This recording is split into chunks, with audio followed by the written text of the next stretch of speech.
بسم اللہ الرحمن الرحیم۔ السلام علیکم ورحمۃ اللہ۔ 3 باتیں۔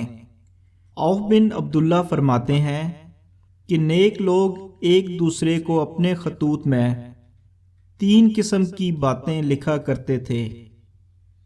جو کوئی آخرت کے لیے عمل کرتا ہے، اللہ اس کے لیے دنیا کے معاملے میں کفیل بن جاتے ہیں۔ جو کوئی اللہ کے ساتھ اپنے معاملات کو درست کر لیتا ہے، اللہ تعالیٰ اس کے لوگوں کے ساتھ معاملات کی اصلاح کر دیتے ہیں۔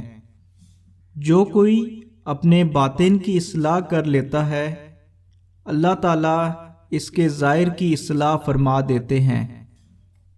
حامد الفاف فرماتے ہیں کہ اللہ تعالیٰ جب کسی بندے کی ہلاکت کا ارادہ فرماتے ہیں تو اسے 3 چیزوں میں مبتلا کر دیتے ہیں۔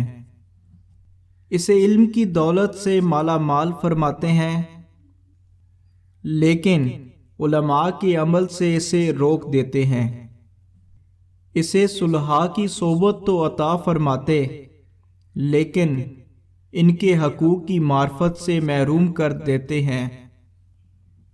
اس پر نیکیوں کا دروازہ تو کھول دیتے ہیں، لیکن اسے اخلاص سے دور کر دیتے ہیں۔ اللہ تعالی ہمیں نیک کاموں کی توفیق عطا فرمائیں اور بری چیزوں سے روکنے والا بنا دیں۔ آمین۔ السلام علیکم ورحمۃ اللہ۔